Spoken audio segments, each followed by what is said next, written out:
Bonjour et bienvenue chez DigiSchool. Je suis Vanessa Brossard, votre professeure d'histoire-géographie et aujourd'hui nous allons traiter d'un chapitre de 3e en éducation civique qui se concentre sur l'Organisation des Nations Unies.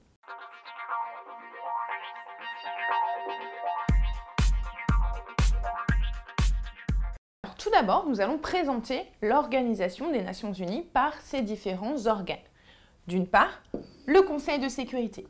Le Conseil de sécurité est composé de 10 membres qui sont temporaires, c'est-à-dire qu'ils sont élus tous les 2 ans, et 5 membres permanents, la Russie, la Chine, les États-Unis, la France et le Royaume-Uni.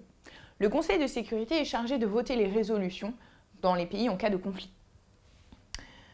Parmi les résolutions, ils peuvent envoyer des casques bleus. Les casques bleus, ce sont les soldats de l'ONU, et ces casques bleus sont chargés de protéger les civils. Ensuite, le secrétaire général, actuellement Ban Ki-moon, est là pour servir de médiateur entre les différents pays et pour essayer de résoudre les conflits sans violence. Enfin, l'Assemblée générale réunit tous les pays de l'ONU et est chargée de voter le budget.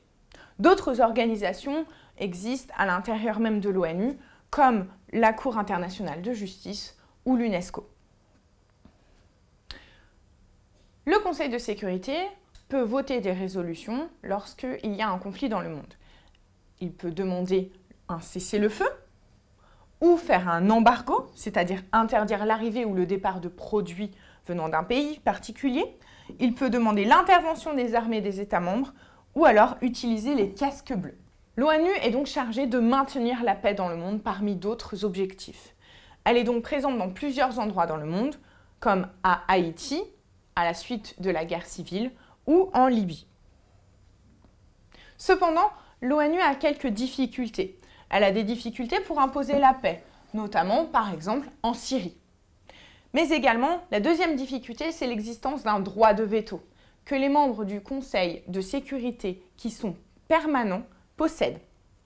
En effet, ce droit de veto annule toute résolution ou l'empêche. Par exemple, lorsque la Russie veut empêcher une résolution, elle peut poser son droit de veto et alors rien ne peut être fait. Merci d'avoir regardé cette vidéo. N'hésitez pas à regarder les autres vidéos en lien avec le programme de 3e et à bientôt chez DigiSchool.